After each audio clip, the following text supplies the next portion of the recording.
Reject करे लगनी हमनी के पिटाई नहीं है ना खाए के गाड़ी तुम जानती हो कि सब गाना गाने से हमको पिलाई होगा, रलाई होगा, गरियाएगा लोग, तो फिर ऐसा गाना क्यों गाती हो? तू खुद बता है ना भाई, तू खुद लोग बताओ कि कार जरूरत एक के जातिवादी गाना गावे के हैं।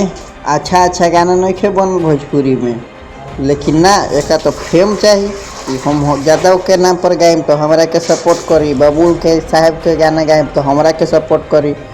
लेकिन एक पता नहीं खे कि क्या मतलब माहौल बन जाला वजह है कि कोनो स्टूडियो में बैठ के गावे वाला नहीं खे। जब बात जानत रुका है डायरेक्ट तारा के लोगों के भीड़ गावे के पड़ी, तो इसीलिए कहता नहीं कि ज़्यादा लात गाड़ी और बात सुने वाला काम मत कर, ठीक बो।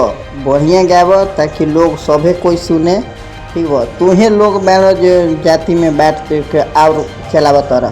कहल जाला कि कलाकार के कौनो जात नहीं की, लेकिन तारा जैसन छुछुंदरी जे रहेला ना, मतलब क्या कहनी भाई, लड़की भी ऐसी खातिर छोड़ देता नहीं, ठीक बो ना। तो इतना रियलिटी ना एकरा, बाकी लड़की के चक्कर में हम छोड़ देता नहीं।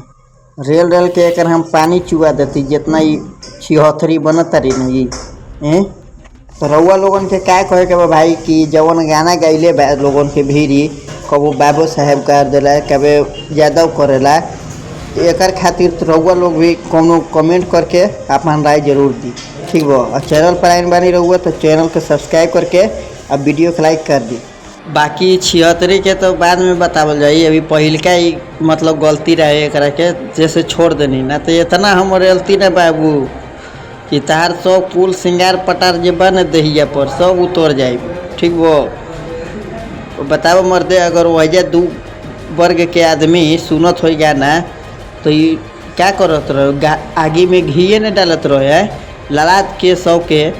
अब अपने तो चल जेब 5 लाख 6 लाख रुपया लेके और लोगों के भीड़ी मतलब लड़ाई लगवा देबो।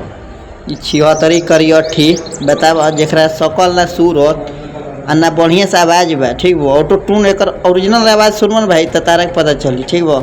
ऑटो टून लगा के गावो तारी है ये कार तारी कौआ लेखा आवाज़ लेखा है। 76 गाना गई बाबू साहब बबुआन और हैरान करे तारी है।